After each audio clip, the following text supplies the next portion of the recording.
अस्सलामुअलैकुम, very very good morning to all of you. New Pakistan में आप तमाम देखने वालों को खुशामदीद कहते हैं। और आज प्रोग्राम में क्या होने वाला है उसकी हाइलाइट्स आपके साथ शेयर करती हूँ। टॉप स्टोरी में जनाब आज हम आपको बताएंगे ममनुआ फॉरेन फंडिंग केस का जो फैसला है वो तकरीबन 7.5 साल बाद आ गया है, महफूज कर लिया गया है। इसके बाद अगली खबर होगी, बड़ी दिलचस्प खबर होने वाली है आप तमाम लोगों के लिए, और स्पेशली जो फुटबॉल लवर है। पाकिस्तान में क्रिकेट लवर्स तो बहुत ज्यादा हैं, लेकिन अगर हम पूरी दुनिया में वैसे अगर जायजा लिया जाए तो फुटबॉल को बहुत पसंद किया जाता है। तो फीफा फुटबॉल वर्ल्ड कप में पाकिस्तान की शिरकत, जी हाँ, कैसे मुमकिन होगी ये हम आपको आगे चलकर प्रोग्राम में डेफिनेटली बताएंगे कि पाकिस्तान कैसे शिरकत करने वाला है फीफा वर्ल्ड कप में। इसके बाद जनाब हम बात करेंगे, आज जब मैं भी अपने घर से आ रही थी, ऑफिस का रास्ता तय किया, तो अब मुझे जगह जगह पर जो बकरा मंडी है वो दिखाई दे रही है। तो बारिश का वैसे तो मौसम है और मंडियां भी लग चुकी हैं, तो ईद कुर्बान की आमद है। और ऐसे में जो लंपी वायरस है वो बेकाबू हो चुका है। आई एम श्योर आप लोगों को लंपी वायरस के हवाले से पता चल चुका होगा। जिनको नहीं पता आप लोग जरूर प्रोग्राम देखिएगा, सेगमेंट देखिएगा, क्या एहतियात बरतनी है, जानवर की जांच कैसे करनी है, ये सारी बातें आज हम आपको एक्सपर्ट हमारे साथ होंगे वो बताने वाले हैं। इसके साथ साथ जनाब खवातीन के लिए कोई सेगमेंट ना हो, उनकी हेल्थ के हवाले से, ब्यूटी के हवाले से, इट्स नॉट पॉसिबल। तो अपने जल्द को आप कैसे अच्छा कर सकते हैं, बेहतर कर सकते हैं, आज एक्सपर्ट हमें बताएंगे।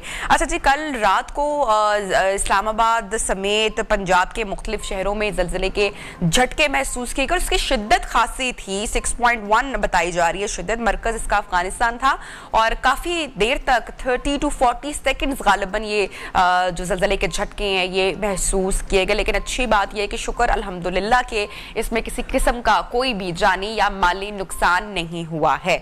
अच्छा जी, ये मुल्तान, भक्कर, फालिया, कमालिया में भी महसूस किए गए हैं और इसके साथ साथ दीगर जगहों पर। इसके हवाले से भी प्रोग्राम में आपको चलकर आगे अपडेट करेंगे। आज जनाब एक शख्सियत को, हम पाकिस्तान की एक बड़ी शख्सियत को प्रोग्राम में ट्रिब्यूट पेश करने जा रहे हैं। प्रोग्राम का आगाज, पहले सेगमेंट का आगाज हम उन्हीं से करेंगे। ये वो शख्सियत हैं जिनसे पाकिस्तान का बड़ा और बच्चा बच्चा तमाम लोग वाकिफ हैं, जिनको कवाली विरसे में मिली, जिनको लोग मारूफ कवाल अमजद साबरी के नाम से जानते हैं। और एक अफसोसनाक दहशतगर्दी का वाकया पेश आया आज से 6 साल पहले कराची में। तब जो कराची के हालात थे वो भी इतने अच्छे नहीं थे और ख़बर चलती है टेलीविज़न स्क्रीन पर, रमज़ान का महीना होता है और पता चलता है कि अब अमजद साबरी साहब हम में नहीं रहे।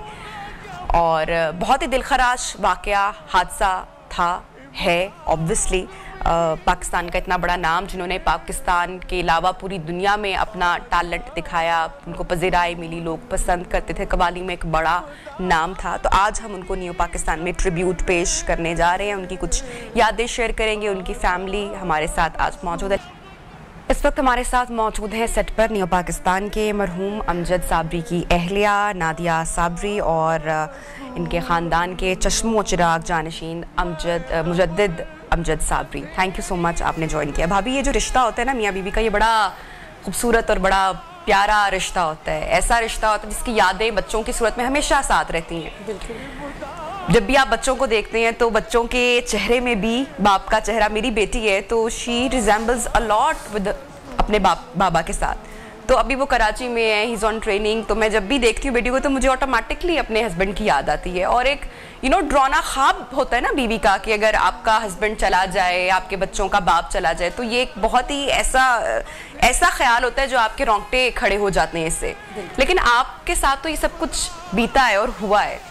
तो कुछ यादें आज अमजद भाई की हमारे साथ, हमारे देखने वालों के साथ आप शेयर करेंगी। पहले तो सबको अस्सलाम वालेकुम अस्सलाम। और दूसरा ये कि आप सही कह रही हैं कि बच्चों में आती है बाप की झलक, बल्कि मेरे 5 बच्चों में अलग अलग किस्म की अपने फादर जैसी रिजेंबलेंस हैं। बाय फेस भी लगते हैं, कभी कभी बहुत रिजेंबल करते हैं। बेटी मेरी मुजद्दिद से छोटी एक, वो भी बिल्कुल ऐसा लगता है जैसे चलती फिरती। मुजद्दिद को तो मैं देखकर मैं हैरान हुई हूँ। मेरी आपसे फर्स्ट आज मुलाकात हुई और आपके छोटे जो भाई हैं वो उनसे पहले मीटिंग रह चुकी। तो जब ये आए हैं स्टूडियो में चल के, so he is just a true version of his father। ये इनको मैं कहती हूँ कि आपका वो वाला फेस है। जब मेरी शादी हुई थी ना तो उस वक्त अमजद इस तरह लगते थे। और फिर उसके बाद जब चेंज होते होते जब मुझे आया था ऑन जो है वो इस वक्त का जो चेहरा था उनका वैसा है। परीसा बिल्कुल वैसी लगती हैं। फादर की तरह अपनी इतनी हाइट है, 6+ में हाइट है उसकी भी, और वैसी ही लगती हैं वो भी। मतलब सारे बच्चे कहीं ना कहीं से फादर पे मिलते हैं। ये बात बिल्कुल ठीक है, और बस इनको देख देख के याद आती भी है कभी कभी, और एहसास भी होता है कि होते इस वक्त तो बहुत ज़्यादा खुश होते हैं कि मेरी हाइट के बराबर मेरे बच्चे आ रहे हैं। तो एक होता है ना, पेरेंट्स को खुशी होती है जब बच्चे बड़े हो रहे होते हैं आपके सामने और आपके बराबर आने लगते हैं, आपके कपड़े, आपके जूते वो शेयर करना शुरू करते हैं, तो बहुत खुशी होती है उस चीज़ की। बस वो चीज़ें याद संभाल के सब रखा हुआ है आपने, अपने कपड़े जूतों का जिक्र किया। अक्सर जब कुछ आता है दुनिया से तो हम उसकी सारी चीजें हमारे यहाँ होता है ना कि बांट दिया जाता है, सब कपड़े दे दिए जाते हैं। जी, तो आपने वो ऐसा है कि उनके कपड़े तो मैंने माशाल्लाह बहुत थे, मैंने बहुत से लोगों को तबर्रुक के तौर पे लोगों ने मुझसे लिए, मैंने दिए भी, लेकिन उनमें से बहुत सारे मेरे पास भी हैं जो मेरे बच्चों ने भी पहने हैं, अभी रखे हुए भी हैं, दिल नहीं चाहता देने का। कपड़े बहुत ज्यादा थे, इस स्टूडियो जितने मेरे ख्याल से एक स्टोर है जिसमें सिर्फ अब्बा के कपड़े ही रखे हैं। अच्छा, समटाइम उनको बहुत शौक था इस तरह का। हमारा एक मेमोरी बॉक्स होता है, जब हम उसको खोलते हैं तो वो हमें याद आता है कि अच्छा ये भी था। अब मेरे घर में एक ड्रॉर है जिसको मैंने शायद 3-4 साल से कभी ओपन नहीं किया, बस चीजें रख के, सामान रख के बंद किया हुआ है। वो कुछ दिन पहले जब खोला सफाई के लिए, डस्टिंग के लिए, तो उसमें से कुछ ऐसी डायरीज मिली, फोटोज वाली, कुछ एल्बम्स मिली, कुछ नोट्स मिले, और I was so nostalgic that time, क्योंकि आप एकदम से बहुत पीछे चले जाते हैं और वो टाइम याद रिकॉल कर पाते हैं। मुजद्दिद, आपके पास भी कुछ ऐसा कोई मेमोरी बॉक्स है? बच्चे अक्सर कार्ड्स बना के अपने बाबा को देते हैं, रखते हैं, कुछ चीजें होती हैं, तो आपकी वो मेमोरी बॉक्स में क्या क्या आपने संभाल कर रखा हुआ है? डैडी के साथ हमारा कोई रिश्ता तो ऐसा था कि दोस्तों की तरह था, तो हम मिल के अम्मा को परेशान करना ज़्यादा इसको प्रेफर करते थे कि, और सब हम मिल के अम्मा को तंग करते थे। डैडी भी हमारे साथ ही मिल के कभी तैयार करा के मम्मा को कि हम खाना वगैरह खाने जा रहे हैं, और तैयार हो गई मम्मा, सब हम पांचों बहन में, और डैडी हम निकल के गाड़ी में बैठ के, मम्मा घर में ही बैठी हुई हैं। किस्से और तो बहुत हैं, और आज 6 साल गुजर गए हैं उस इंसिडेंट को, आज भी वो वक्त जो है ना भूला नहीं जाता। जब एक शॉकिंग न्यूज़ आई थी, घर के अंदर सब बैठे हुए थे, क्योंकि इंसिडेंट से कुछ टाइम पहले जब वो घर से तैयार होके निकले, हम हमारे साथ बैठ के लूडो खेल रहे थे। वो बड़े चैंपियन थे डैडी, तो उसमें वो एक एक करके चैलेंज करते थे सबको, तो सबके साथ उन्होंने खेला है। उसके बाद वो तैयार हुए, चेंज हुए, निकले, और 20 मिनट या 25 मिनट बाद टीवी पे देखा आपने जब न्यूज़? हमारे घर पे कोई बुजुर्ग आए थे सबसे पहले, स्टार्टिंग में कोई बुजुर्ग आए, उन्होंने बताया कि जी अमजद को ऐसे ऐसे कर दिया गया। तो किसी ने, आप उस टाइम घर पर ही थे? जी, मेरी पप्पो से बात हुई थी। अच्छा। सब अपने अपने कमरों में थे। तो उसके बाद जब ये चीज़ फिर 1-2 दफ़ा आई ना, फिर वो भी अंकल भी रोने के लिए बैठ गए, फिर टीवी पे चलना शुरू हो गया। तो हम लोगों को पता चला, हमें भी ऐसे किसी का पता नहीं चला, फिर लोगों की कॉल्स वगैरह आने लग गए, टीवी चैनल्स देखे, तो सब लोग जैसे जिस कंडीशन में थे सब भाग गए, सब लोग हॉस्पिटल्स, क्योंकि उस टाइम पे काफ़ी पता भी नहीं था कौन से हॉस्पिटल में, हम क्योंकि हमें तो कुछ भी पता नहीं था, बस सब लोग जैसी थे, जैसी जिसको जो खबर मिली सब वैसे ही भाग गए। बस ऐसे ही है कि अब वो चीज़ें रिकॉल होती हैं, और अब क्योंकि जब से मैंने ये प्रोफेशनलिज्म के साथ कर लिया ऑब्वियसली, और सारी चीज़ों को ऐसा नहीं था कि समझना, बाकी बहन भाई छोटे हैं और छोटों को तो नहीं इतना समझ नहीं उतनी नहीं होगी जितनी आपको। ऑब्वियसली ये भी उस वक्त 13 इयर्स का था, ये भी इतना बड़ा नहीं था बेचारा, बहुत ही, इसको भी एकदम से बड़ा होना पड़ा, क्योंकि जब हमें न्यूज़ मिली ना तो उस वक्त तक हमें कंफर्म नहीं था कि डेथ हो चुकी है। हमें तकरीबन 1 घंटे बाद पता चला कि डेथ, और वो एक आस तो रहती है ना कि नहीं ऐसा नहीं हुआ होगा, यही चीज थी, गोली शायद छू कर निकल गई होगी या जान नहीं गई होगी, यही हम 1 घंटे तक तो हमें यही था कि नहीं हुआ, क्योंकि घर पे तो कोई भी नहीं था, सब और किसी की हिम्मत भी नहीं होती बताने की कि कोई आपको ये बात बता सके। बच्चे सिर्फ घर में थे सारे, और बाकी जितने बड़े थे सब अलग अलग हॉस्पिटल्स में चले गए कि कहीं तो मिलेंगे, तो सबको यही उम्मीद थी कि जिंदा होंगे। लेकिन जब 1 घंटे बाद जब हम पहुंचे तो पता चला कि न्यूज़ भी चलने लगी थी, लेकिन टीवी तो हमने खैर किसी ने देखा नहीं था, तो बस फिर कयामत थी। फिर उसके बाद तो कुछ भी समझ नहीं आया, ये भी उस वक्त इसको भी नहीं कुछ पता था। फिर चैनल्स वालों ने इसको बुलाना शुरू कर दिया, ये बेचारा मेंटली तौर पे प्रिपेयर ही नहीं था किसी चीज़ के लिए, बहुत इसने भी उस वक्त इसका भी टाइम बहुत टफ था बस। और यही मेमोरीज हैं। और अच्छी मेमोरीज में ये है कि गेम्स खेलते थे इनके साथ, और वो गेम्स अभी भी मेरे पास रखे हुए हैं। वो एक होता है ना लूडो के पीछे सांप सीढ़ी, वो उन्होंने पूरा एक पेनिफ्लेक्स बनवाया हुआ था पूरे ये कि फ्लोर पे बिछा के फिर हम गोटियां अपनी खुद इंसान खड़ा होता था उसमें, वो फिर सबको खड़ा करते थे जैसे गोटियां रखते हैं, फिर उसके बाद बच्चों के साथ बहुत अटैच थे। अच्छा तो भाभी आप खेलते थे। छोड़ा ही कराची उस हादसे के बाद, छोड़ दिया वो शहर आपने? बिल्कुल, दिल नहीं चाहता जाने का, लेकिन बस कभी कभी जाते हैं, मजबूरी है। सोचा था पहले कभी कि ये शहर को इस तरह से छोड़कर जाऊंगी? नहीं, कभी भी नहीं। ये नहीं। आप पैदाइश वहाँ हुई है, मैं अपब्रिंगिंग मेरी वहीं की है, ठीक है। मेरे स्कूल कॉलेज मेरे फ्रेंड्स सब वहीं के हैं, और फिर शादी वहीं हुई मेरी, बच्चे वहाँ हुए, एक आधी लाइफ मेरी वहाँ गुजरी है। फिर तो उसके बाद लम्हा कैसा था? एक तो ऑब्वियसली अमजद भाई की जो डेथ, उनका जो ये हादसा शहादत हुई है, तो वो ऑब्वियसली नहीं भूल सकता कोई भी, लेकिन वो उसके बाद शहर छोड़ना भी आपके लिए दूसरा मुश्किल तरीन मरहला रहा होगा। बहुत मुश्किल मरहला भी था, बहुत मुश्किल फैसला भी था। पूरी जॉइंट फैमिली में से निकल के जाना, फिर एक नए जगह पे जाके सेटल होना, बच्चों के साथ, छोटे बच्चे उनको लेके, और अंदर से मैं बहुत डरी हुई थी, लेकिन ऊपर से मैं बहुत बहादुर बनी हुई थी। मैंने नहीं किसी को शो होने दिया, इवन ये कि मैं अपने बच्चों को भी नहीं बताती थी कि मुझे अंदर डर फील हो रहा है। जब मैं यहाँ आई थी, मुझे यहाँ पर लाहौर में आती जाती रहती थी, लेकिन सारे मौसम मैंने यहाँ के नहीं देखे। सर्दियों में अक्सर आती थी मैं अमजद के साथ ही। तो जिस रात हम आए थे उस रात आंधी आई थी, यहाँ आंधी बहुत तेज़ आती है, और मुझे पता नहीं था ये चीज़।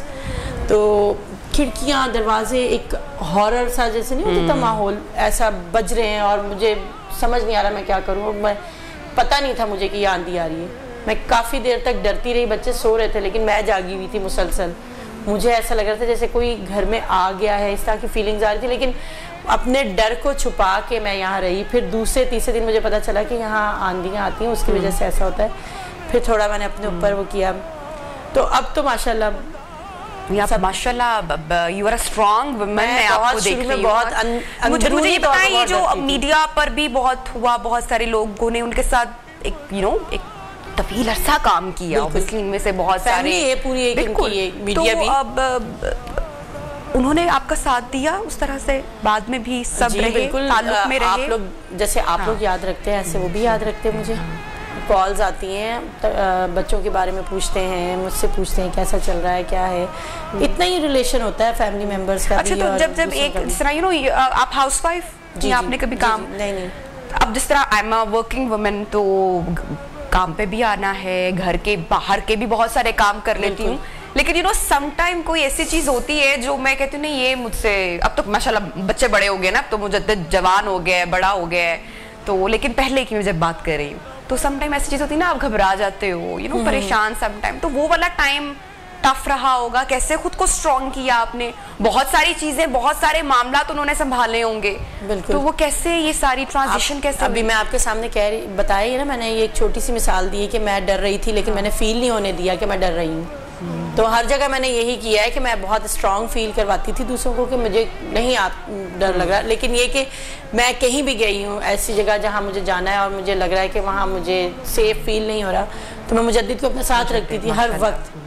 अभी भी मुजद्दिद को मैं अपने साथ रखती हूँ हर जगह, ये मेरे साथ होता है कहीं भी ऐसी जगह। मुझे मतलब बहुत अच्छा लग रहा है वो आपके साथ, और जो आपकी औलाद होते हैं, they are your support system, आपकी फैमिली आपका सपोर्ट होती है। ये बहुत सुस्त है इस मामले में कि ये मेरे साथ जाते बड़ा वो होता है, मम्मा मुझे, मैंने कहा नहीं बेटा जरा साथ चलो आप मेरे, तो मैं लेके जाती हूँ इसको।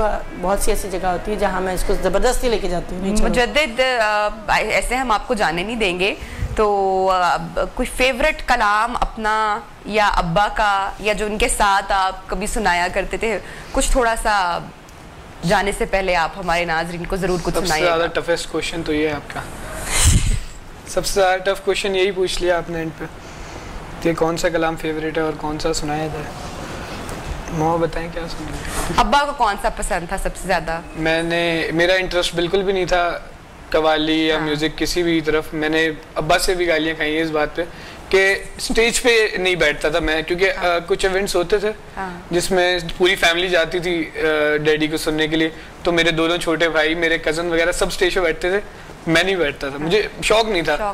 फिर एकदम ही जब डैडी के इंसिडेंट के बाद ही मुझे आया, तो फिर मैंने कहा कि चलो ठीक है, क्योंकि फिर जब लोगों ने एक्सपेक्टेशन करी मुझसे कि अब इसी ने करना है जो करना है, तो फिर मुझे, और मैंने देखा कवाली के अंदर बुजुर्गान दीन के बारे में पढ़ा, उनका सुना, तो एक अलग ही अटैचमेंट पैदा हो गई। तो फिर अल्हम्दुलिल्लाह आज उसको कर रहे हैं। तो फिर अम्मा की जो है वो फरमाइश पे, अम्मा की फरमाइश क्या, ये खुद सुना दें या आप कोई फरमाइश कर दें, क्योंकि सुबह का टाइम है ना, सुबह का टाइम, और सुबह के टाइम पे वैसे भी मैंने इसको यानी कि हम ना समझें, कह सकती हैं। नहीं, हम फिर भी आपसे फरमाइश करेंगे, पीछे से बड़ी फरमाइश आ रही है, और आई एम श्योर जो लोग देख रहे हैं उनका दिल रखने के लिए थोड़ा सा आपको जो है वो जरूर 2 अशार आपको सुना देंगे। ताजदारे हरम के 2 अशार समाअत फरमाइए। किस्मत में मेरी चैन से जीना लिख दे, डूबे न कहीं मेरा सफीना लिख दे, तो जन्नत भी गवारा, जन्नत भी गवारा है मगर मेरे लिए, ऐ कातिब तकदीर मदीना लिख दे, ताजदारे हरम हो निगाहे करम, हम गरीबों के दिन भी सवर जाएंगे, ताजदारे हरम। जज़ाकल्लाह। मुजद्दिद थैंक यू सो मच भाभी, आपका बहुत शुक्रिया। और अमजद भाई की वो आवाज़ थी, वो कलाम उन्होंने पढ़ा जो हमेशा गूंजती रहेगी, वो आवाज़ लोग हमेशा सुनते रहेंगे, और तमाम देखने वालों के दिलों में वो जिंदा हैं। बहुत सारी दुआएं आपके लिए and best wishes to you Mujaddid. Thank you so much for joining us और प्रोग्राम में, थैंक यू। यहाँ पर लेंगे ब्रेक, और ब्रेक के बाद आपको दोबारा करेंगे ज्वाइन। देखते रहिए न्यू पाकिस्तान।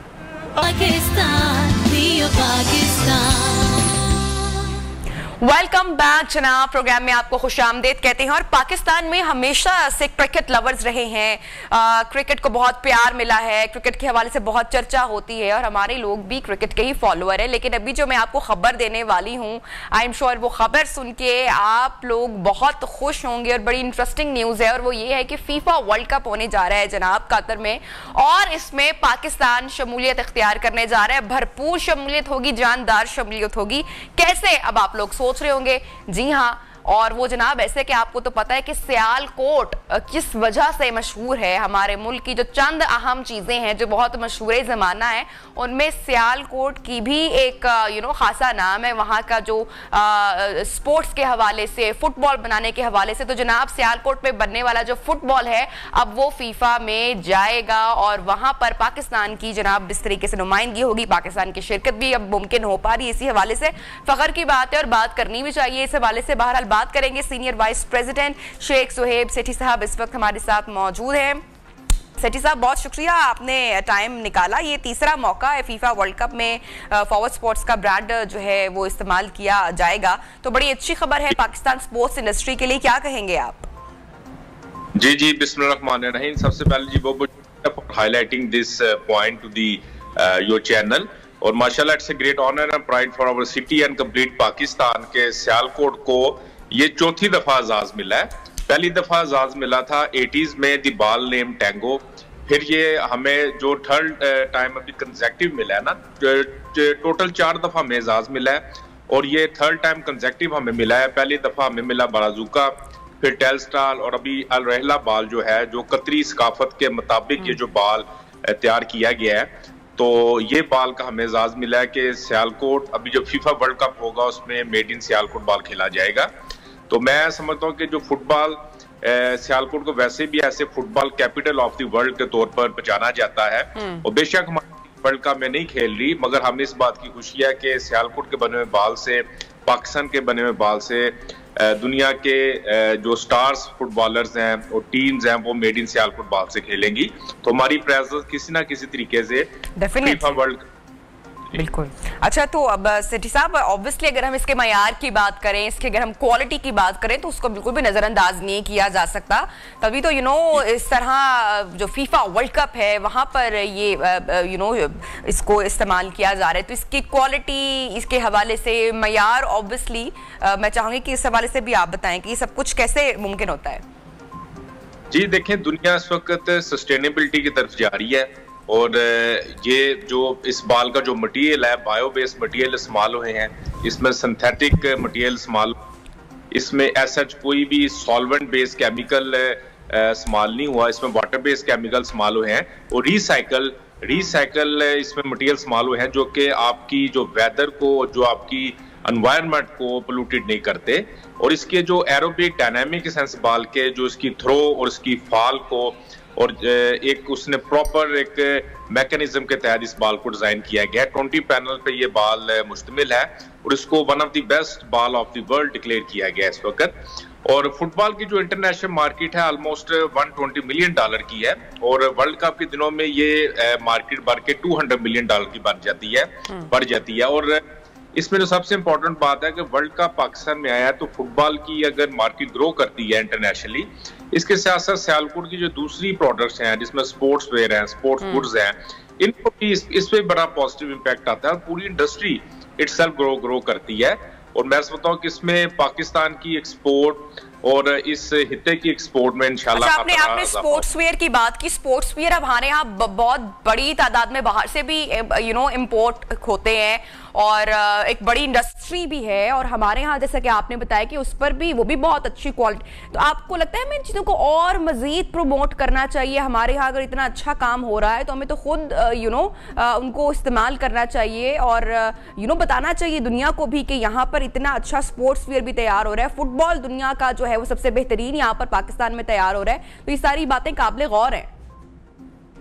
जी बिल्कुल, आपने सही फरमाया। माशाल्लाह देखिए, international almost 150-200 international brand Sialkot में काम कर रहे हैं और स्पोर्ट्स वेयर का कोई भी ऐसा ब्रांड नहीं जो सियालकोट में ना काम करता हो। और माशाल्लाह ये सियालकोट को इस चीज़ का एजाज़ है कि हमने उनके तमाम जो मेयर्स हैं, उनके सोशल कॉर्पोरेट रिस्पॉन्सिबिलिटी हमने सक्सेसफुली पूरे किए हैं, जिसकी वजह से तमाम ब्रांड सियालकोट में काम कर रहे हैं। और यही ब्रांड्स अगर आप देखते हैं, अगर आप यूरोप जाते हैं, USA जाते हैं, कनाडा जाते हैं या किसी भी दुनिया के हिस्से में जाते हैं, तो यही सियालकोट के बने हुए बेस्ट क्वालिटी स्पोर्ट्स वेयर आपको इंटरनेशनल ब्रांड्स के नामों के साथ वहां पे और हम लोग वहां जाके जो प्रोडक्ट परचेज करते हैं that is mostly made in Sialkot, made in Pakistan. अच्छा, यहाँ पे सेठी साहब ये भी तो बात काबिल गौर है ना कि एक तो अच्छी और दिलचस्प बात यह है कि पाकिस्तान का फुटबॉल जो है वो जा रहा है कतर और वहाँ पर जो है वो अब इस्तेमाल किया जाएगा। दूसरी बात यह है कि इस वक्त जो हमारी स्पोर्ट्स इंडस्ट्री है वो भी मैशत में कितना अहम किरदार अदा कर रही है। इस हवाले से मैं चाहूंगी इस पर भी आप कमेंट जरूर करें। जी देखिए, माशाल्लाह जो हमारी जो स्पोर्ट इंडस्ट्री है सियालकोट की, इसके बेशुमार सब सेक्टर्स हैं। एक तो हमारा स्पोर्ट्स बॉल है, स्पोर्ट्स गुड्स हैं, इसके अलावा क्रिकेट बैट्स हैं, इसके अलावा हमारी हॉकी स्टिक्स हैं, इसके अलावा हमारी बेशुमार स्पोर्ट्स की दूसरी प्रोडक्ट्स, साइकिलिंग की जो प्रोडक्ट्स हैं, मोटर बाइक वेयर्स की जो प्रोडक्ट्स हैं, इसके अलावा आपकी टेनिस की जो प्रोडक्ट्स आती हैं। तो बेशुमार ऐसी सब सेक्टर हैं जो स्पोर्ट्स गुड्स के अंडर आते हैं, जो कि माशाल्लाह Sialkot is famous in the world for its versatile products, कि हम वर्सटैलिटी ऑफ प्रोडक्ट्स बनाते हैं। और इसमें बेशुमार आपको जितने भी इंटरनेशनल स्पोर्ट्स में आपको ओलंपिक्स में इवेंट्स मिलते हैं, इंटरनेशनल आप कोई भी हॉकी का वर्ल्ड कप देख लें, क्रिकेट का वर्ल्ड कप देख लें, आप बॉक्सिंग का वर्ल्ड कप देख लें, तो ओलंपिक्स देख लें, बॉक्सिंग का भी एक मेजर जितने भी ब्रांड्स हैं वो तमाम सियालकोट से ही अपना माल बनवाते हैं। तो ये शहर का एक मैं समझता हूँ कि हमें फख्र है कि जो हमारे एंटरप्रेन्योरशिप स्किल्स हैं सियालकोट में, जिसकी वजह से सियालकोट और पूरे पाकिस्तान का नाम Sialkot as a best city of the Pakistan, मैं समझता हूँ कि इसको जाना और पहचाना जाता है पूरी दुनिया में। अच्छा, पहले फुटबॉल सर हाथ से सिया जाता था, एक ये भी दौर हुआ करता था। अब इसमें चूंकि जिद्दत आ चुकी है, ऑब्वियसली मशीनरी है, सारी मशीनरी भी ऑब्वियसली पाकिस्तान से आई, बाहर से आई होगी इंटरनेशनली। लेकिन फिर ऐसी कौन सी खास बात है कि हम ही दुनिया के बेहतरीन फुटबॉल बनाते हैं? बता दें आज दुनिया को। देखिए, मैं कि ये तो मैं समझता हूँ कि इससे वो कहते हैं ना कि नई नाव बाल अपनी कश्ते बना से जरा नाम हो तो मट्टी बड़ी जरखेज है, ये मट्टी करता है, ये हमारा एंटरप्रेन्योर स्किल्स है। और दूसरी बात है जिस तरह टेक्नोलॉजी आ रही है दुनिया में, ये जो वर्ल्ड का जिस फैक्ट्री में बना है, मैंने पर्सनली भी इस फैक्ट्री को विजिट किया है, तो बड़ी खुशी होती है जिस तरह state of the art technology इस फैक्ट्री ने इम्प्लीमेंट की है। और जिस तरह दुनिया इस वक्त हैंड स्टिच बाल से निकलती जा रही है और मशीन मेड माल की तरफ जाती जा रही है, तो मैंने भी जाके इस फैक्ट्री में देखा है, तो वहां पे ज्यादा बाल मशीनों पे बन रहे हैं। और एक तो जिससे क्या बनता है होता है कि आपकी क्वालिटी भी बेहतर होती है। और जो आप देखते हैं कि इस वक्त जो फैक्ट्री है जिसने ये बाल बना रहा है, this is the one of the biggest producer of soccer ball in the world.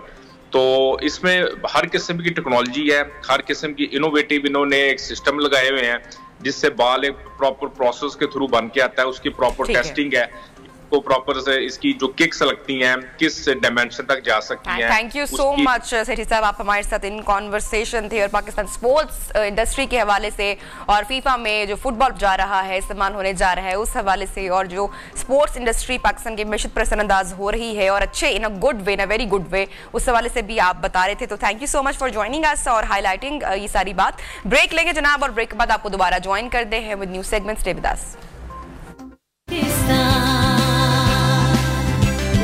Pakistan, Neo Pakistan, Neo Pakistan, Neo Pakistan।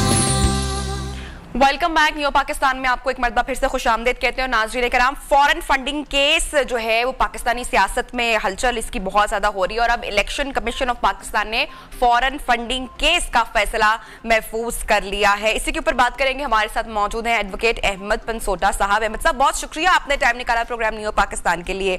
मैं आपसे पूछना चाह रही हूँ कि बिलाखिर 8 साल के बाद फॉरेन फंडिंग केस का जो फैसला है वो सामने आ रहा है, महफूज कर लिया गया है, तो ये जो ताखीर हुई है इसका क्या इसकी वजह बनी इतना लंबा अरसा इंतजार की?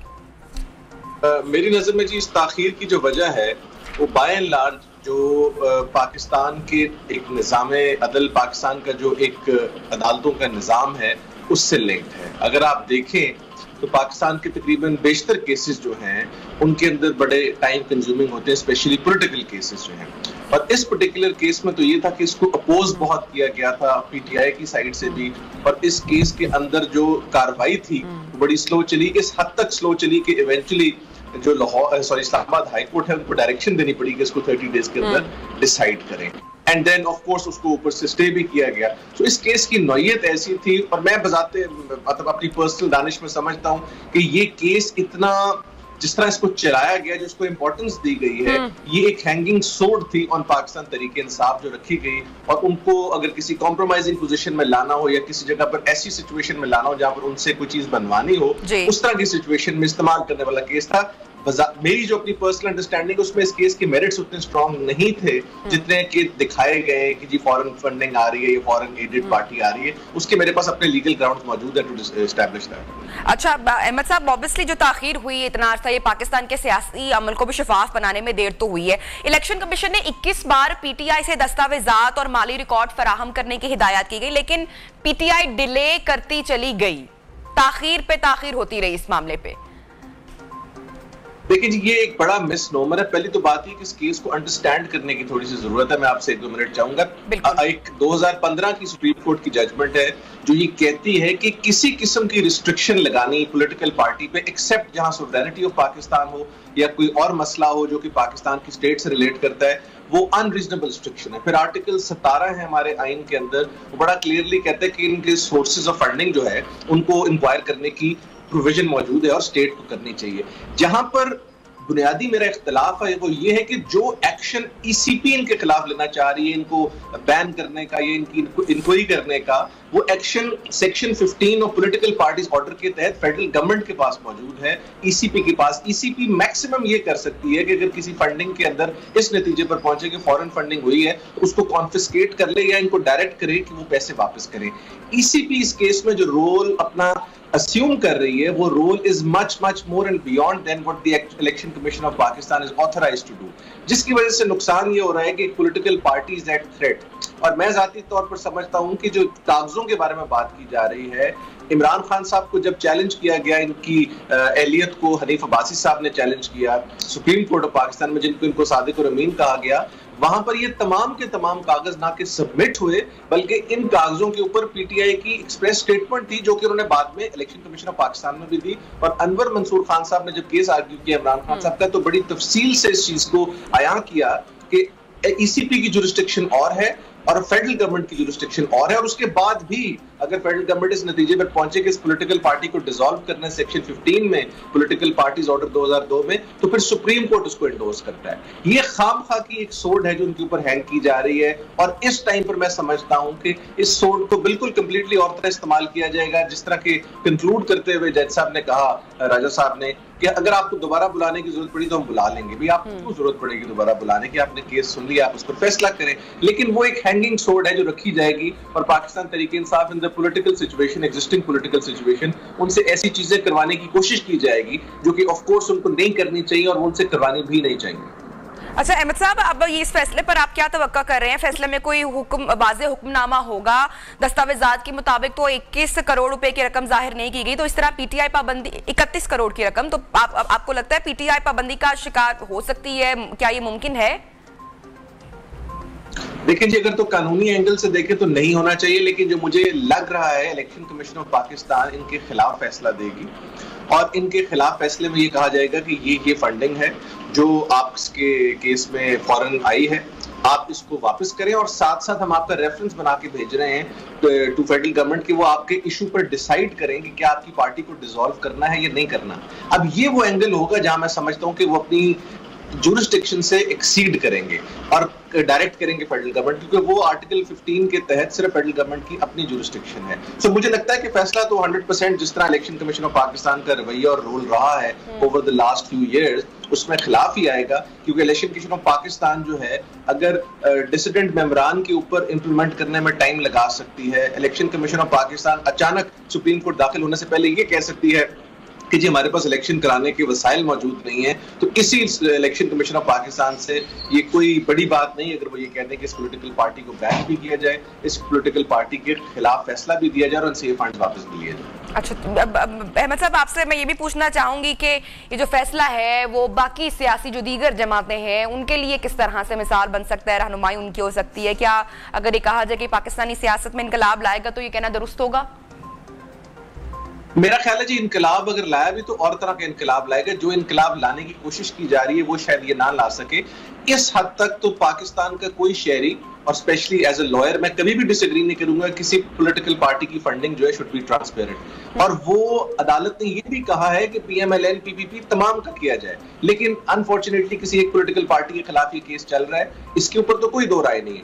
लेकिन जो इनकलाब ये लाएगी, मेरा ख्याल है कि ये और दीवार पर लगाया जाएगा पाकिस्तान तहरीक इंसाफ को। फिर उस सिचुएशन में जब वो बिल्कुल इररिलेवेंट हो जाएंगे सिस्टम में, तो फिर ऑफ कोर्स वो सड़कों पर आएंगे, जो कि वो ऑलरेडी आए और ऑलरेडी इस बड़ी क्योटिक सिचुएशन हुई है पाकिस्तान के लिए। तो मैं समझता हूं कि ये एक बड़ा टेस्ट केस है, ये रखा जाए शायद, और इस हद तक रखा जाएगा कि तहरीक इंसाफ को कंट्रोल करने के लिए इस्तेमाल किया जाएगा। बट वो कैसे कंट्रोल होती है या नहीं होती, वो फैसला जो है वो खान साहब ने करना है और आगे देखेंगे। ठीक है। अच्छा अहमद साहब, जब कोई सियासी जमात बैरूनी फंड्स छुपाती है और बाहर फंड लेती है, तो बुनियादी तौर पर फंड्स देने वाले भी असरअंदाज होते होंगे?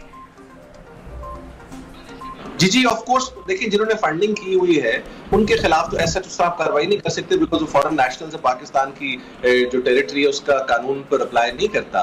लेकिन जिस पार्टी को फंडिंग आई है उसके खिलाफ मैंने आपको बताया कि जो एटलीस्ट सेक्शन 6 है, सेक्शन 6(3) और section 6(3)(4) of political parties order, उसके तहत कार्रवाई हो सकती है। सेक्शन 13 भी है, ऑडिटेड अकाउंट्स रखने का मामला है, इंक्वायरी भी किया जा सकता है। और ये काम by the way election commission of Pakistan ने आज तक किसी पॉलिटिकल पार्टी का नहीं किया। और एक और बात जो बार बार की जा रहा है कि जी शायद इनका अगर डिस्क्वालीफाई कर दिया जाता है, तो उस केस में पाकिस्तान पीपल्स पार्टी की मिसाल हमारे सामने मौजूद है। वो पीपीपी थी, उन्होंने एक पी और आगे लगाया और काम चलता रहा। इसी तरह पाकिस्तान तहरीक इंसाफ अगर इस सिचुएशन में जाती है तो पाकिस्तान तहरीक इंसाफ पार्लियामेंटेरियंस बन जाएगी। तो ये तो मेरा नहीं ख्याल ऐसा कोई ऐसी बात होगी, क्योंकि पीपीपी की मिसाल आपके सामने। थैंक यू सो मच, आपने टाइम निकाला प्रोग्राम नियो पाकिस्तान के लिए। लेंगे यहाँ पर एक ब्रेक और ब्रेक के बाद आपको दोबारा ज्वाइन करते हैं। देखते रहिए neo Pakistan.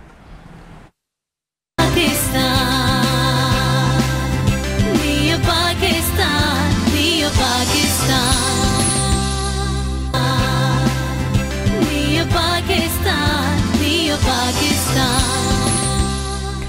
Welcome back. New Pakistan में आपको एक मरतबा फिर से खुशामदीद कहते हैं। जब पाकिस्तान के हम टैलेंट की बात करते हैं तो हमेशा हम यही बात करते हैं कि पाकिस्तान में टैलेंट की किसी किस्म की कोई कमी नहीं है। और ऐसा ही पाकिस्तान के इलाके रहीम यार खान के खिलाड़ी जिन्होंने अज़रबैजान में होने वाली बॉक्सिंग चैंपियनशिप जीत ली है, पाकिस्तान का नाम रोशन किया है, फख्रे पाकिस्तान है, प्राइड ऑफ पाकिस्तान है जनाब पाकिस्तान के सैयद कंबर अली हमदानी, जिनको टाइगर हमदानी भी कहा जाता है, इस वक्त डायरेक्ट अज़रबैजान से हमारे साथ मौजूद है, इन कॉन्वर्सेशन है। आपको सबसे पहले हम खुशामदीद कहते हैं प्रोग्राम में। और मुझे बताइएगा कंबर के आपको अब कैसा महसूस हो रहा है पाकिस्तान का नाम रोशन करके, अपने मुल्क का नाम रोशन करके चैंपियनशिप आपने जीती है। Many many congratulations to you once again. Thank you, बहुत मेहरबानी। ये फीलिंग्स तो मैं बता नहीं सकता, बस इतना कहूंगा कि जब रिंग में काफी टफ फाइट थी, लेकिन जब मुक्के बरस रहे थे तो ये फीलिंग्स थी कि नहीं, जीत के जाना है, कोई मसला नहीं है, लग रही है तो लगती रहे। ये फीलिंग्स बता नहीं सकता, लेकिन ये एक बहुत बड़ी मोटिवेशन थी और रियली मैं बहुत खुश हूँ। और जज्बा जब आप रिंग में होते हैं, जज्बा जो है मैं जरूर चाहूंगी कि वो बताएं, वो कितना हाई होता है, वो कितना ज्यादा होता है। अपने हरीफ को आपने नॉकआउट किया ऑब्वियसली, तो वो आपका जज्बा बहुत ज्यादा होगा। जी बिल्कुल, जज्बा तो बहुत ज्यादा था, लेकिन जब मैं यहाँ आ रहा था, क्योंकि पाकिस्तान से फर्स्ट टाइम कोई अज़रबैजान आया, फर्स्ट टाइम। हाँ।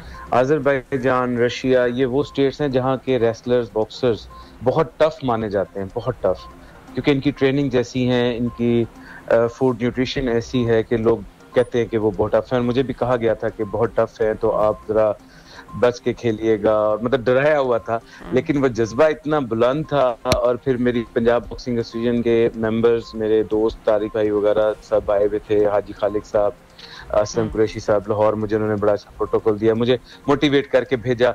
वही जज्बा था जब आप सबकी दुआएं थी, कौम की दुआएं थी, तो और बाकी ये फाइट बहुत टफ थी, लेकिन अल्हम्दुलिल्लाह बाद में मुझे दर्दें हुई हैं, लेकिन उस टाइम अल्लाह का शुक्र है, दैट्स पार्ट ऑफ फेज, वो तो हिस्सा है खेल का। अच्छा, तो फिर चैंपियनशिप आपने जीती और जो विनिंग मोमेंट था ऑब्वियसली, तो सबसे पहले किसको आपने, ऑब्वियसली न्यूज तो बनी, लेकिन घर में सबसे पहले पहला फोन किसको घुमाया और किसको बताया, और अपनी खुशी सबसे पहले आपने किसके साथ शेयर की?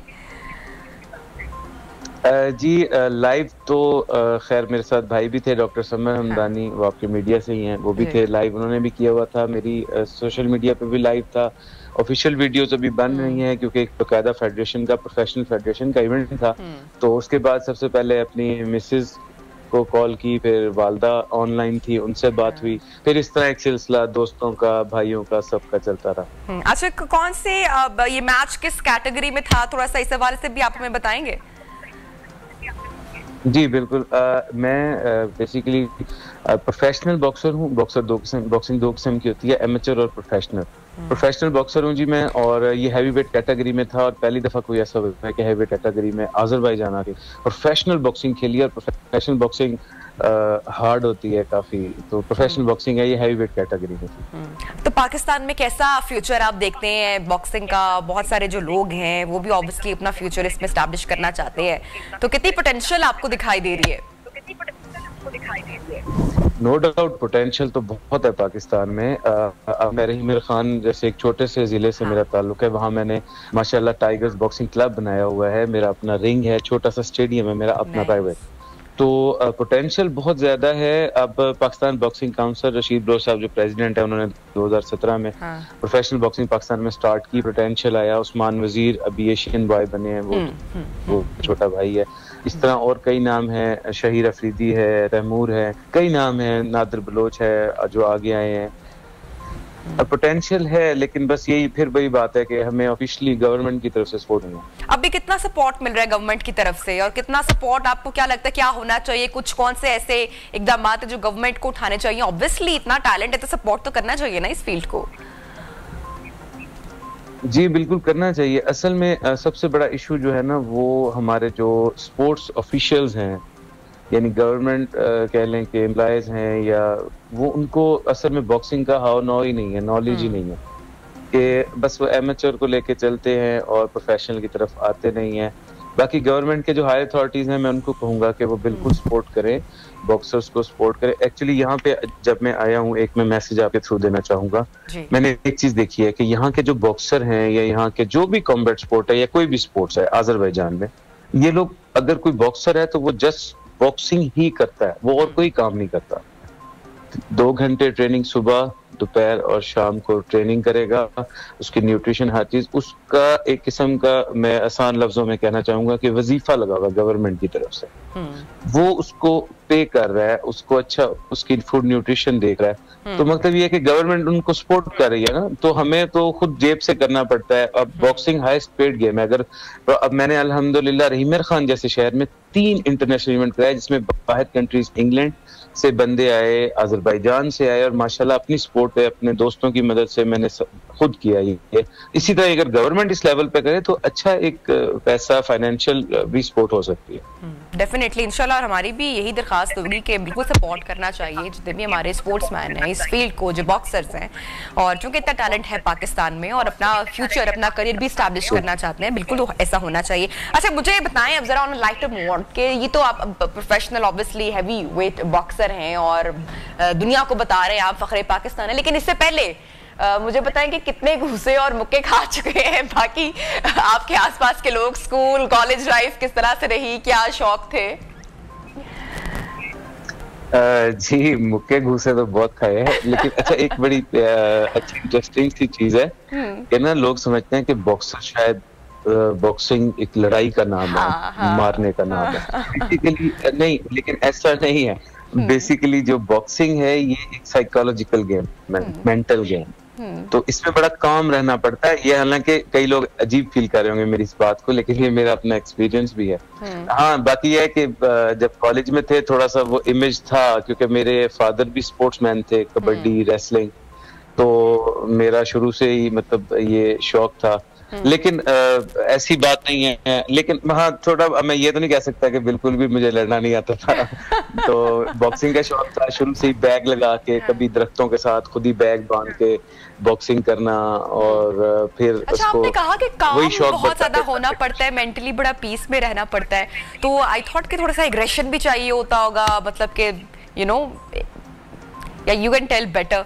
जी यस, अग्रेशन तब आता है जब आपको पड़ती हैं।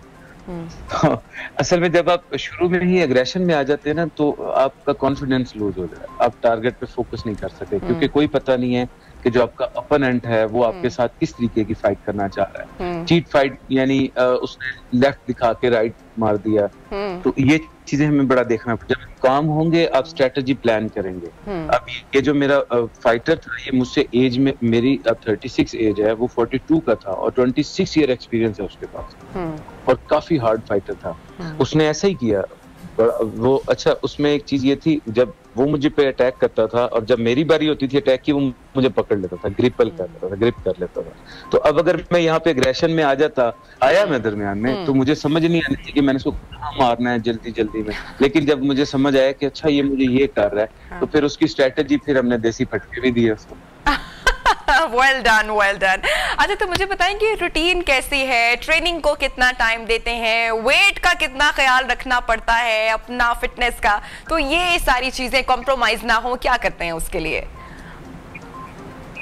ये बहुत अच्छा क्वेश्चन है आपका, खासतौर पे यूथ के लिए मैं बताऊंगा। मैंने बॉक्सिंग छोड़ दी थी, 10 साल छोड़ दी थी मैंने बॉक्सिंग। मैं फिर बॉक्सिंग में वापस आया 4 साल पहले।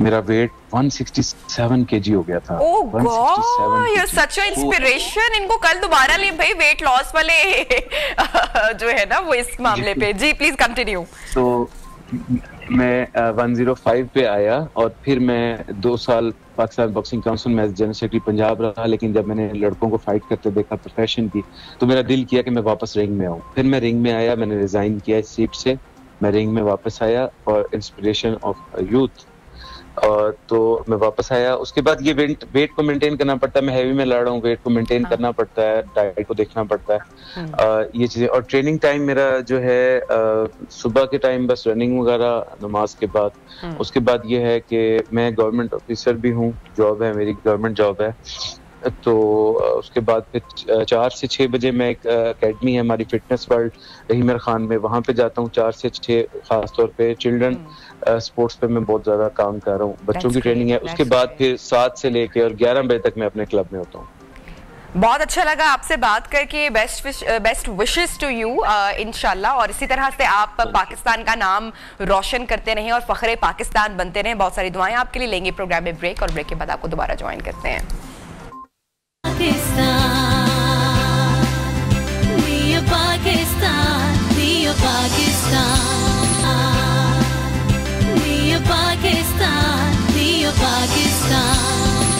Welcome back. न्यू पाकिस्तान में आपको एक मरतबा फिर से खुशामदीद कहते हैं। और जनाब जिक्र करेंगे हम लंपी स्किन वायरस के हिसाब के हवाले से। बड़ी ईद की आमद है, जो बकरा मंडियां हैं वो सज चुकी हैं, उनका आगाज हो चुका है, जानवर मंडियों में अब आ चुके हैं, और इस हवाले से अब जो लंपी स्किन वायरस है उसका जो खौफ है वो खरीदार व्यापारी दोनों को परेशान कर रहा है। ग्राहक भी परेशान है, मंडी जाने में भी घबरा रहे हैं। पहले तो ये सिर्फ सिंध तक था महदूद, लेकिन अब पंजाब में भी हो चुका है। 2 के पाबंदियां भी लगाई गई थी, लेकिन उसके बावजूद इस पर काबू नहीं पाया जा सका, और अब ये सिंध के बाद पंजाब में भी फैल चुका है। तो अब क्या करना है ईद पर, ये एक सवाल है। तकरीबन गुज़श्ता हफ्ते के दौरान 400 के करीब केसेस सामने आए हैं। महकमा लाइव स्टॉक ने वैक्सीन सर्टिफिकेट भी लाजमी अब करार दे दिया है, और जानवरों को वैक्सीनेशन लगाने का अमल का भी बाकायदा आगाज हो चुका है। DG livestock Sindh doctor Nazir Ahmed इस वक्त हमारे साथ इन कॉन्वर्सेशन है। डॉक्टर साहब, thank you so much for joining us. ये लंपी स्किन वायरस ने खरीदारों को, व्यापारियों को, दोनों को परेशान करके रख दिया है। कितनी खतरनाक है बीमारी, आप प्लीज बताइएगा। जी, सबसे पहली बात यह है कि मैं शुक्रगुजार हूँ न्यू न्यूज़ है क्या कि उन्होंने इतने अहम मौजू पे हमें दिया। और सबसे पहली बात यह कि कोई खतरे ने कि कम अज़ कम सिंध की हद तक तो, कराची और सिंध की हद तक तो कोई खतरनाक सूरत हाल नहीं है। हम बहुत पहले इसको स्ट्रेटेजी लेके चल रहे थे, क्योंकि 4 मिलियन डोज हमने वैक्सीन इंपोर्ट की थी। हमारे पास 9 मिलियन काउज हैं, कुछ नेचुरली इन्फेक्ट हुई थी, वो रिकवर हो गई। तो अल्हम्दुलिल्लाह अगर आज मैं बात करूं तो हमारे पास इन्फेक्शन बहुत ही कम ना होने के बराबर है, और 2 हफ्ते से कोई डेथ भी नहीं हो रही। तो सिंध मुकम्मल तौर पे हम कह सकते हैं कि महफूज भी है और कंट्रोल कर चुके हैं हम इस बीमारी को। और हमारे यहाँ जितनी भी कैटल मंडियाँ हैं वहाँ पे महकमा लाइव स्टॉक सिंध की जितनी टीमें हैं वो एक्टिव हैं। हमने जितने जहाँ बॉर्डर है वहाँ से स्क्रीन करके एनिमल्स को सिंध में अंदर छोड़ रहे हैं। हमारा घोटकी के सादकाबाद के साथ जो बॉर्डर लगता है वहाँ घोटकी के ऊपर हमारी कैंप्स हैं। Hello doctor Nazir Ahmed, can you hear me? Doctor Nazir Ahmed से हम दोबारा बात करने की कोशिश करेंगे। और एक सवाल जो कि मेरे भी जहन में आ रहा है, आई एम श्योर आपके भी जहन में आ रहा होगा, कि डॉक्टर साहब सेट कि ये एक ख़तरनाक डिजीज़ नहीं है, रिकवरी भी इससे हो रही है। अच्छा डॉक्टर साहब, मैं आपसे ये जानना चाह रही हूँ कि अगर मुतासरा जानवर की कुर्बानी की जाती है या उसका गोश्त खाया जाता है तो क्या कोई ख़तरे की बात है या फिर कोई ख़तरे की बात नहीं है? एक तो मंडी में कोई इस तरह का, कम से कम सिंध की हद तक तो मंडियों में कोई इस तरह का जानवर नहीं आ रहा। दूसरी बात यह है कि अगर खाया भी जाए कुछ तो कोई खतरे की बात नहीं है, क्योंकि तकरीबन 100 साल हो चुके हैं इस बीमारी को। 1929 में पहली मरतबा ये अफ्रीकन मुल्कों में आई थी, और आज तक कहीं पे भी कोई एक इंसिडेंस भी नहीं हुआ जहाँ पे इंसानों को लगे। और एक खूबसूरत एक और बात है कि ये गाय से पाकिस्तान के अंदर अगर आप देखें तो भैंस को भी नहीं लग रही, बकरे को भी नहीं लग रही, शीप को भी, तो ह्यूमन को दूर की बात है। तो माशाल्लाह अब जो मंडियों में जाएं और खूब कुर्बानी करें और जानवर लें। जानवर उतना ही सेहतमंद है जितना पहले था, और खूब जो है वो ये फरीजा अंजाम दें। ठीक है डॉक्टर साहब, ऑब्वियसली ये जो सवाल मैंने आपसे पूछा ये तमाम लोगों के का कंसर्न है। डेफिनेटली ईद कुर्बान का मौका है, तो आप आई एम श्योर बड़ी जिम्मेदारी के साथ ये स्टेटमेंट दे रहे हैं, ये बात कर रहे हैं। तो आप ये देख लेंगे पूरे न्यूज चैनल पर, सोशल मीडिया पर अब ये बात जाने वाली है, और आप इस बात की गारंटी देंगे तो लोग फिर गोश्त बेफिक्र होकर खाएंगे। जी, पहले दिन से मैं ये कह रहा हूँ, और आज तक भी अगर देखें पाकिस्तान के अंदर कोई, ये नवंबर में फर्स्ट टाइम आई थी, आज तक भी कोई एक केस दिखा दे जो ह्यूमन में ट्रांसमिशन हो, तो ये मुमकिन ही नहीं है, क्योंकि वायरस इस किस्म का है। देखिए कोरोना का वायरस डिफरेंट है, ये पॉक्स वायरस है, जिस तरह हमें बचपन में चीचक होती है, चिकन पॉक्स होती है ना। अच्छा डॉक्टर साहब, इससे पहले आप बता रहे थे डॉक्टर नजीर अहमद कि इससे कितने जानवरों की मौत हुई है, मैं नंबर जानना चाह रही हूँ। इसी तरह का सिलसिला है, तो वो पॉक्स जो है वो एक दफा हो जाती है तो दोबारा नहीं होती, और वो अपनी शक्ल वायरस चेंज नहीं करता। ठीक है। अच्छा डॉक्टर साहब, मैं आपसे पूछना चाह रही हूँ कि आपने इससे पहले जिक्र किया कि कितने जानवरों की मौत हुई है? हमारे यहाँ सिंध के अंदर टोटल 571 की फिगर है, और अभी जो है वो कोई 2 हफ्तों से कोई डेथ नहीं हो रही है हमारे यहाँ। डॉक्टर साहब मैं एक और सवाल पूछ लूं, अब देखे ना जरा वो मासूम सवाल जहन में आ रहे हैं और कंसर्न भी है, गोश्त हो रहा है ना, गोश्त खाते हैं, घर में पकवान बनते हैं, तो मुझे बताएं कि आपने बोला कि ये चिकन पॉक्स की तरह की बीमारी है, बचपन में जैसे होती है, कोई हार्म नहीं पहुंचाती, तो चिकन पॉक्स से खुदा ना खास्ता कोई डेथ तो नहीं होती है, तो अगर ये चिकन पॉक्स जैसी बीमारी है तो मेरे जहन में सवाल आ रहा है कि फिर जानवर की मौत क्यों इससे हो रही है अगर ये खतरनाक नहीं है? जो एनालिसिस हमने किया है वो यहाँ पे जितने जानवर डेथ हुई है वो इम्पोर्टेड जानवर थे, एक्सोटिक ब्रीड थे। जो एक्सोटिक क्रॉस होते हैं, जो यूरोपियन ब्रीड है, वो यहाँ पे सस्टेन नहीं कर पाती। उनमें अगर इन्फेक्शन आ जाता है तो वेदर कंडीशंस भी है, वो उसमें सिवियरिटी बढ़ जाती है और लोगों ने अगर एहतियात नहीं किया। दूसरा, अगर कोई अफेक्टेड जानवर हो गया आपके फार्म पे, मिसाल के तौर पे 100 जानवर हैं, उनमें से 2-4 अफेक्टेड हो गए, आपने गलती से उस दौरान वैक्सीन कर ली तो सिवियरिटी बढ़ जाएगी, क्योंकि इन्फेक्शन चल रहा है, उसके दौरान वैक्सीन नहीं करी। तो उस केसेस में कुछ डेथ हुई थी और उस केसेस में डेथ हो रही है जो एक्सोटिक एनिमल है। जो हमारे लोकल जितनी ब्रीड्स हैं या उनके क्रासेस हैं उसमें कोई खास डेथ नहीं हुई और वहाँ पे इन्फेक्शन बहुत जल्द रिकवर हो रहा है। ठीक है, अच्छा मुझे बताइएगा कि अभी लोग ऑब्वियसली पंजाब में भी इसका थोड़ा सा स्प्रेड है, अब जाएंगे, ऑब्वियसली जाना शुरू हो गए हैं और नजर आ रही है मंडियां सजी हुई हमें, तो कैसे थोड़ी सी जांच पड़ताल हम खुद से कर सकते हैं? अब जरा अगर आप थोड़ा सा बता दें, हमारे देखने वालों के लिए भी जरा आसानी हो जाएगी, उनको पता होगा। देखिए, इस बीमारी के लिए कोई बड़े डॉक्टर या मुहक्किक की जरूरत नहीं होती, ये तो स्किन की बीमारी है, हर आम बंदा भी देख के ये देख सकता है जब आप वहाँ पे जाते हैं। और महकमा लाइवस्टॉक सिंध ने क्योंकि ईद कुर्बान करीब थी तो हमने ये मार्च से प्लान किया था और अप्रैल से वैक्सीन करना शुरू कर दी थी। तो तकरीबन हम 28 लाख जानवरों को कर चुके हैं और जितने भी कुर्बानी के लिए जानवर तैयार हो रहे थे सबको कर चुके हैं। और सिंध वाहिद सूबा था पूरे पाकिस्तान में जिसने लंपी स्किन डिजीज की वैक्सीन इंपोर्ट भी की और लगाई भी। इसी वजह से अब सिंध बेहतर पोजीशन में और हमारे यहाँ ऑलमोस्ट कंट्रोल हो चुका है जो लंपी स्किन डिजीज है वो बीमारी। अच्छा ठीक है, इसकी वैक्सीनेशन के हवाले से बताएगा, वैक्सीनेशन कितनी कारआमद है, अब तक कितने जानवरों को लगाई जा चुकी है? देखें, ये जिस तरह कोरोना के अंदर हम जब तक वैक्सीन नहीं लगा रहे थे तो इन्फेक्शन बहुत हाई था। जब हमारी नेशन ने कोरोना के अंदर वैक्सीन लगाना शुरू कर दी तो अब देखें अब बहुत ज्यादा कंट्रोल आ गया। इसी तरह हमने क्या प्लान किया था कि 90 लाख हमारे पास गाय है, 90 लाख में से हमने सोचा था कि हम कम से कम 4 लाख को इमीडिएट वैक्सीन करेंगे, उसके अलावा नहीं 40 लाख को इमीडिएट वैक्सीन करेंगे और उसके अलावा जो है 10 से 15 लाख जो है वो नेचुरली इन्फेक्टेड होकर सीरो कन्वर्टेड हो जाएंगी, यानी उनमें बीमारी होती है नहीं होती बॉडी में। तो इस वजह से हर्ड इम्यूनिटी आ जाती है। जब हर्ड इम्यूनिटी आ जाती है तो वायरस मल्टीप्लाई फिर नहीं करता। इसी वजह से सिंध के अंदर ये सूरत-हाल हमने देखी कि हमने कोई तकरीबन अब 28 लाख जानवरों को वैक्सीन लगा चुके हैं और उसमें कुर्बानी को वाले जानवरों को हमने पहले प्रेफरेंस दी। उसके अलावा हम देख रहे हैं कि कोई 10-12 लाख नेचुरली इन्फेक्टेड होके वो रिकवर हुए हैं। तो इस वजह से अगर हम देखें तो हमारे यहाँ कंट्रोल आ गया है। वैक्सीन बहुत ज्यादा जरूरी है और वैक्सीन वक्त पे लगाना चाहिए। जब बीमारी आपके यहाँ आ जाए तो फिर वैक्सीन नहीं लगानी, तब तक इंतजार करना है जब तक बीमारी निकल जाए। ठीक है। हमारे दोस्त क्या करते हैं, जो फार्मर हजरात हैं वो गलती ये करते हैं कि बीमार अगर आपके पास 50 जानवर है 2-4 में आ गई तो उसका मकसद है दूसरों में भी ये वायरस आ गया है, लेकिन बीमारी जाहिर नहीं हो रही। कोरोना के अंदर भी बहुत ज्यादा लोग सिम्टम शो नहीं कर रहे हैं, कुछ शो कर रहे हैं, तो इसी वजह से पॉक्स के अंदर भी यही होता है, वायरस के infection. Thank you so much doctor Nazir Ahmed साहब, डिजी लाइव स्टॉक से हमारे साथ इन कॉन्वर्सेशन थे। और लंपी स्किन वायरस के हवाले से, इस डिजीज के हवाले से कितना स्प्रेड है, वैक्सीनेशन का नंबर क्या है, कितनी डेंजरस है, तमाम बातें गुफ्तगू आपने सुनी, तो आप भी जरा बेफिक्र हो जाएं। लेंगे प्रोग्राम में ब्रेक के बाद आपको दोबारा ज्वाइन करते हैं, साथ रहिए।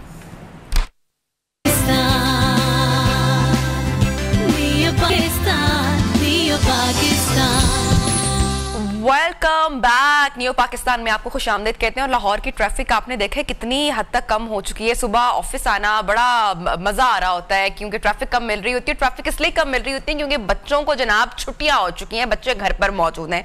तो ऐसे में हम प्लान कर रहे हैं कि अब चूंकि बच्चों को छुट्टियां हैं तो चलो चलते हैं, मरी चलते हैं, गिलियाद चलते हैं, कहीं चलते हैं। कुछ लोग तो टर्की के प्लान्स बना रहे हैं और कुछ लोग तो दुबई के प्लान्स बना रहे हैं। बट आई पर्सनली बिलीव कि हम बाहर की दुनिया देखने के जितने शौकीन होते हैं, हमने शायद अपने शहर को भी उस तरह से पूरी तरीके से कभी एक्सप्लोर नहीं किया। तो ये हमारी गलती है, हमारी कोताही है, हमें करना चाहिए। और स्पेशली जो हमारे बच्चे हैं उनको बताना चाहिए कि हमारे शहर लाहौर की जो हिस्ट्री है वो कितनी रिच रह चुकी हुई है। और जो मुगल बादशाह जो यहाँ पर गुजरे हुए हैं, जिन्होंने इतना हुकूमत की, इतना अरसा इस खत्ते में, उनकी जो शाहकार फन तामीर है वो हमारे कम से कम जो यंगर जनरेशन है उनको इस बारे में पता होना चाहिए। तो बड़ी अच्छा टाइम है, हम जा सकते हैं, एक्सप्लोर कर सकते हैं अपने शहर को, हिस्टोरिकल बिल्डिंग्स जो हैं वो जा सकते हैं। तो जनाब लाहौर शहर की पहचान हुआ करते थे। एक दौर था, एक वक्त था, यहाँ के जो तारीखी दरवाजे हैं उनमें से एक तारीखी दरवाजा जिसकी आज सैर मैं आपको करवाने जा रही हूँ। हमारी रिपोर्टर जनाब रिजवाना शेख पहुंची हैं। मशहूर दरवाजा दिल्ली दरवाजा, तो चलिए आइए देखते हैं इस पर एक रिपोर्ट, एक पैकेज।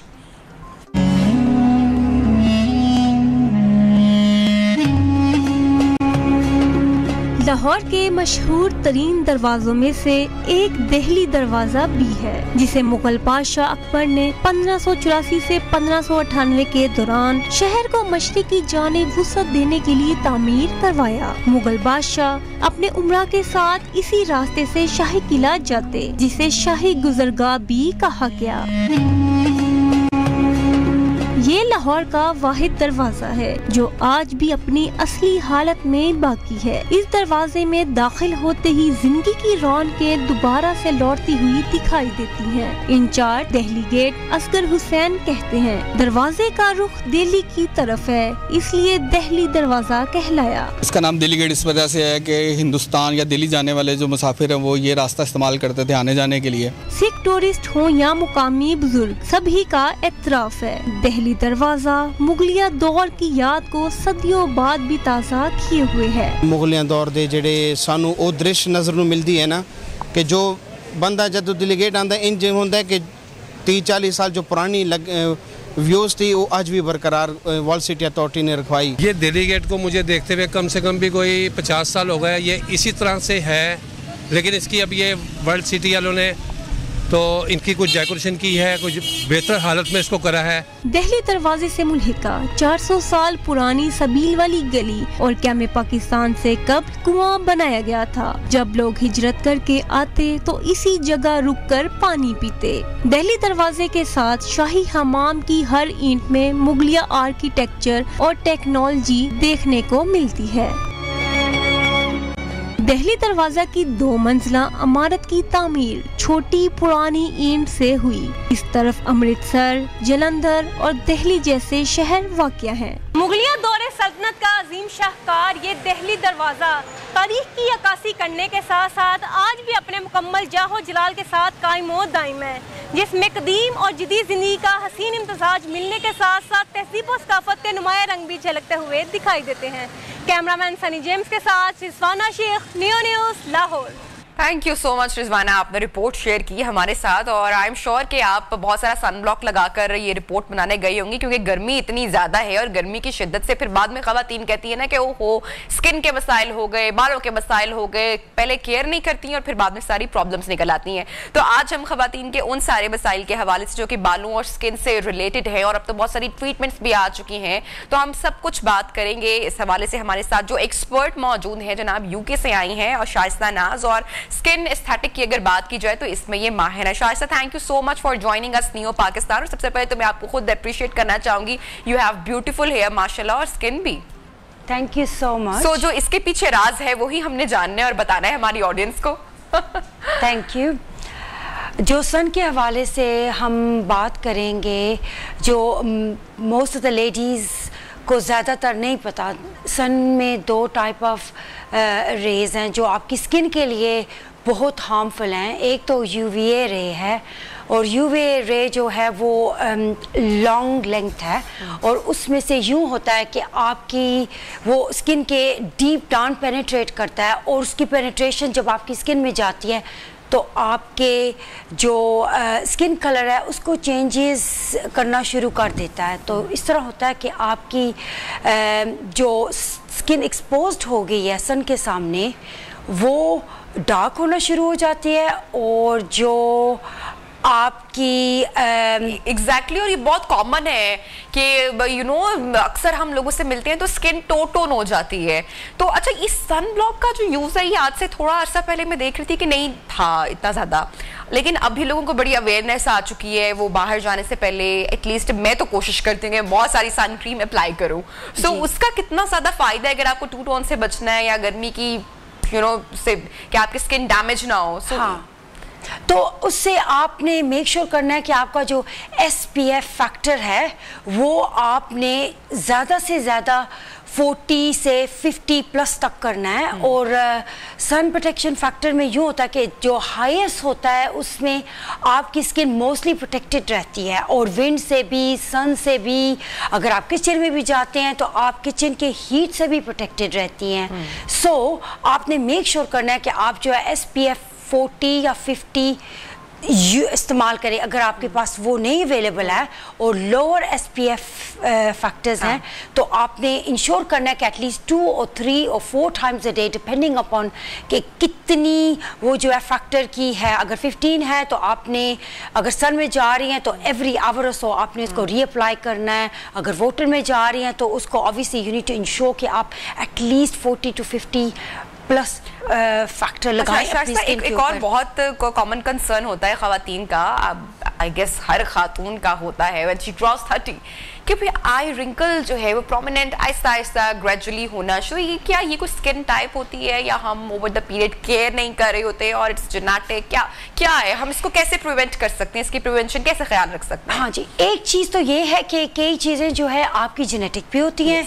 सो यू नो अगर आप जेनेटिकली प्रोन हैं कि आप you are going to get age, you know वो आपकी जेनेटिक्स के ऊपर है। सेकेंडली जो है वो केयर है। केयर इज़ वेरी इंपॉर्टेंट कि आप अपनी यू नो आई जो स्पेसिफिकली आई जो क्रीम है वो यूज़ करें, अपनी आँखों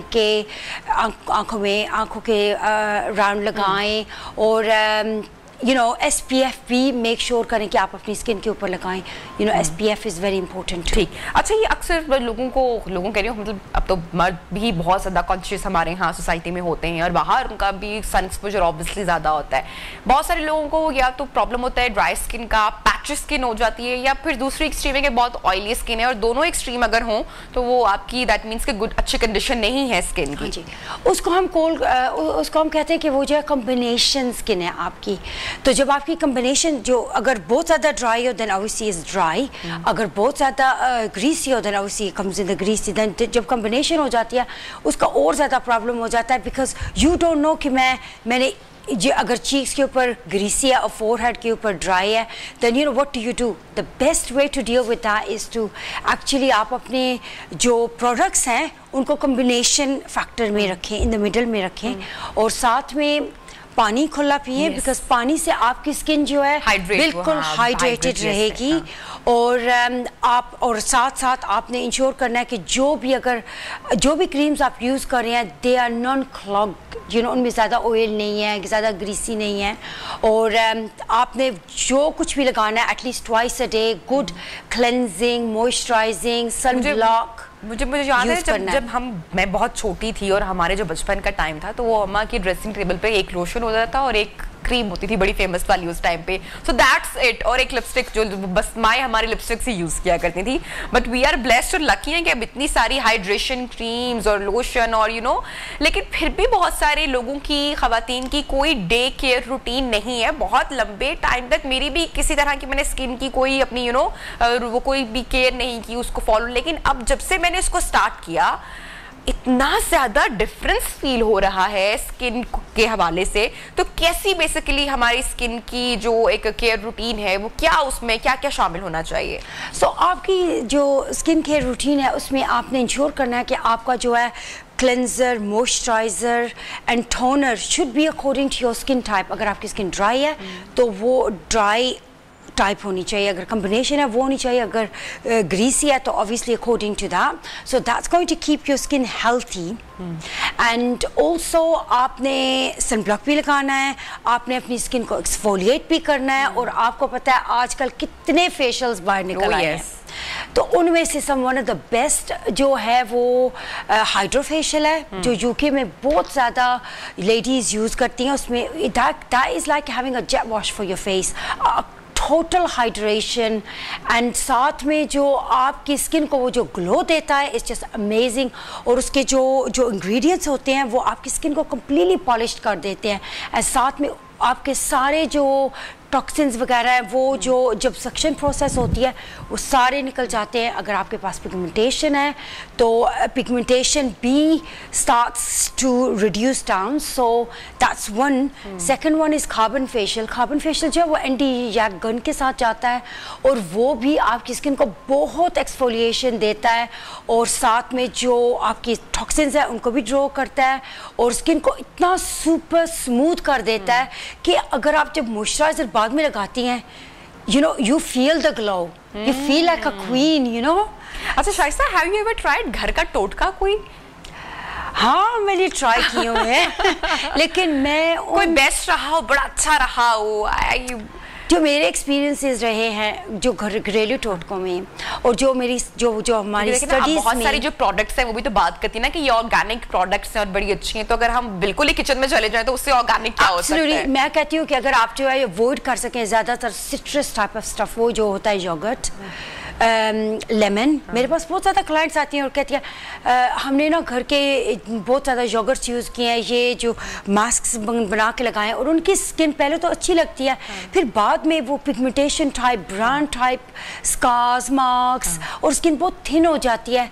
तो वो इस तरह थिन होती है कि आप जो सिट्रस लगाते हैं वो जो आपकी स्किन को, जो आपके जो स्किन के बैरियर्स को बिल्कुल रिमूव कर देती है। तो अगर आपको थोड़ी सी समझ नहीं है तो आप उसको डैमेज भी कर सकते हैं। लेकिन आपने लेमन का जिक्र किया, तो लेमन वाटर वैसे पीना स्किन के लिए कितना अच्छा है और इसके ऐसे फायदे मैंने ऑब्जर्व किए मैंने जब से इसका स्टार्ट किया, और मेरी तो लाइफ बदल के रह गई कि लेमन वाटर तुम कहाँ थे तुम्हें क्यों नहीं यूज किया? लेमन वाटर से यूं होता है कि ना आप हाइड्रेटेड भी हो जाते हैं और साथ में आपको जो है वेट लॉस का भी yes आपकी fat starts to break down too and it's generally very very very good for your health। so मैं कहती हूँ किचन के टोटके यूज करने से बेहतर है कि आप जो इनको खा लो। yes totally agree। अच्छा अब मुझे ये पता है जब बहुत सारी अभी ट्रीटमेंट्स आ गए हैं लाइक PRP सेशंस, ये वाकई स्किन के लिए मतलब इसको कैसे हेल्दी करते हैं, कैसे ग्लो आती है, कैसे अच्छे हैं फॉर स्किन?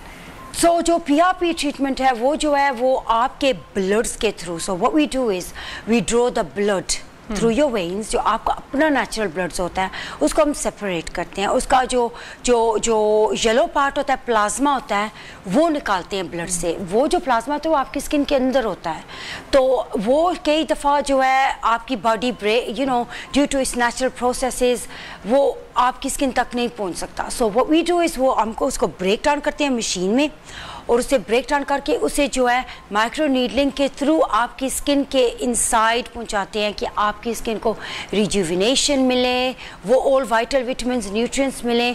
और जब मैं PRP करती हूँ तो मैं इंश्योर करती हूँ कि मैं जो है आपको पहले विटामिन बूस्टर ड्रिप दे के फॉर 2 आवर्स के बाद ब्लड निकाल के फिर उसको आपकी स्किन के ऊपर लगाती हूँ। So then that way you are getting the complete benefit of the कि जो हमारी जिस तरह बच्चियां हैं उनकी स्किन वैसे ही बड़ी अच्छी होती है, फ्रेश होती है, वर्जिन स्किन होती है, लेकिन सिर्फ हम बालों पे अक्सर स्ट्रीक्स कर करके उनको एक टाइम आता है डैमेज हम उनको कर लेते हैं इतना सारा केमिकल अप्लाई करके।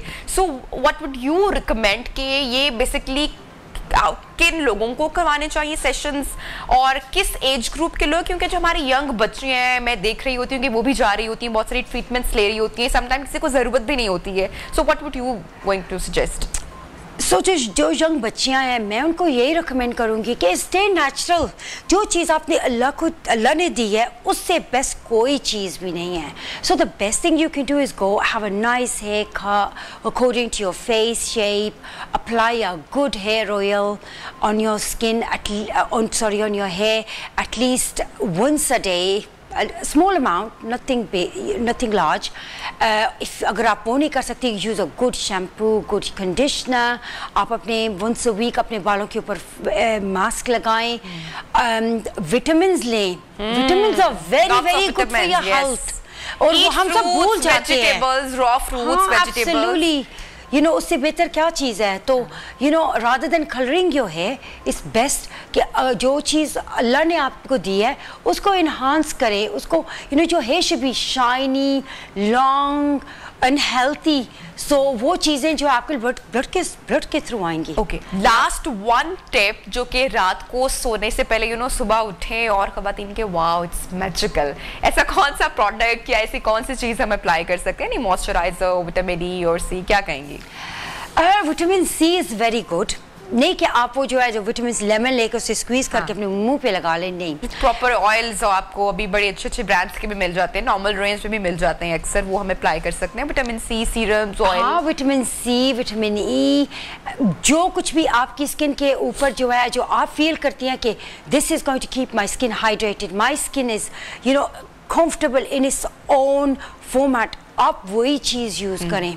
तो आप ऑब्वियसली आपको ट्राई करना होगा कि वेरियस और चीप चीज़ें ना यूज़ करें। बेहतर है कि आप अच्छा प्रोडक्ट लें, एक लें, चाहे वो अच्छा बोले। Thank you so much Shaista, आपने टाइम निकाला हमारे प्रोग्राम न्यू पाकिस्तान के लिए। इतनी अच्छी और मजे के टिप्स आप ले रही थी। जाने से पहले मैं भी आपसे कहूँगी कि sleep well, eat well and exercise. आप सभी चीज़ें अगर कर रहे होंगे, उसके बाद आप अपनी स्किन केयर कोई रूटीन भी रख रहे होंगे, तो आप वाकई एक बहुत ज़बरदस्त चेंज देखेंगे अपनी स्किन में, अपने बालों में और हेल्दी फील करने में। तो जनाब, प्रोग्राम का वक्त हो रहा है ख़त्म। इंशाल्लाह आपसे होगी कल मुलाकात। अपना बहुत सारा ख्याल रखिए। अल्लाह हाफिज़।